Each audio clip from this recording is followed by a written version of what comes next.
Hi everyone, this is Nick Seabrook, Managing Principal here at BlackTree, and we're going to have another thought leadership video today to talk about PDGM analysis.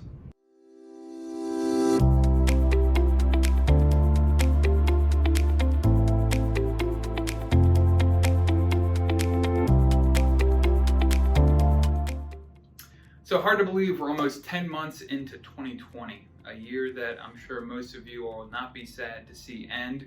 We know that we've all had many challenges specific to having a new payment model, and then also the COVID pandemic that hit us back in March. So with that being said, one of the recommendations that we have is to really do a reflection here as we come to the end of the year and do an analysis on how your performance has been for year one of PDGM. Again, we know that COVID definitely threw a monkey wrench into some of those numbers, especially looking at some of that Q2 data, but you really want to get a better sense for how your performance has been if we take a look specifically at three different areas. Number one, looking at your revenue performance. And first thing you want to point to with the revenue is going to be your case mix. One thing you want to keep in mind as you're analyzing that case mix, three main areas that I would say you want to focus in on.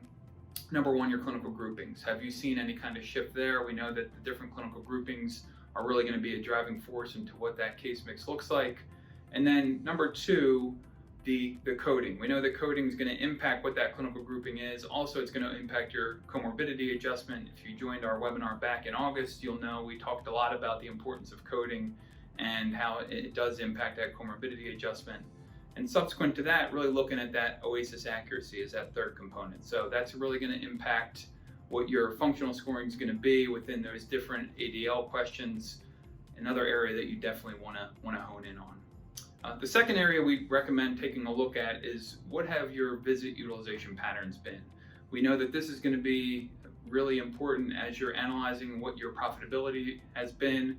So I would look at what your visit utilization's been, not just the overall, but also looking specifically at your early periods versus your late periods. If you look at what PDGM was set up to be, it's trying to better align the reimbursement with those costs. We know that those earlier periods are going to have higher reimbursement, and they should have higher utilization to go with it. Speaking again about visit utilization, you also want to take a look at your LUPA percentages.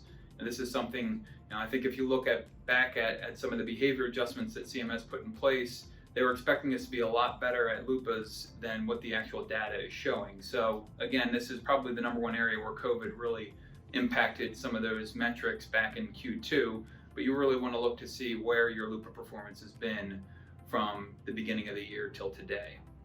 The last area we definitely recommend taking a look at is going to be your revenue cycle metrics. So to name a couple, for those of you who joined our webinar earlier this month, we talked about orders tracking. So your days to signature is definitely a big one.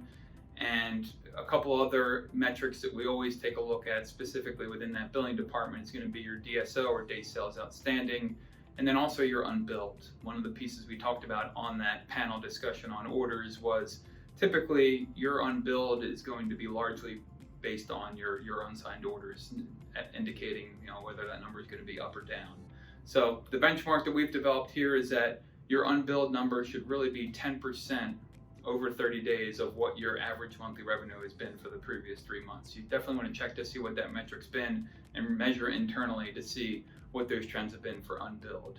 For DSO, again, we always want to see that number driving down, and then your days to signature is going to be a key metric within that orders tracking department.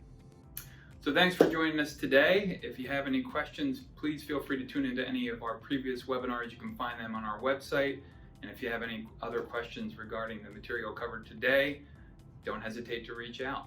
Thanks everyone, and have a safe rest of the year.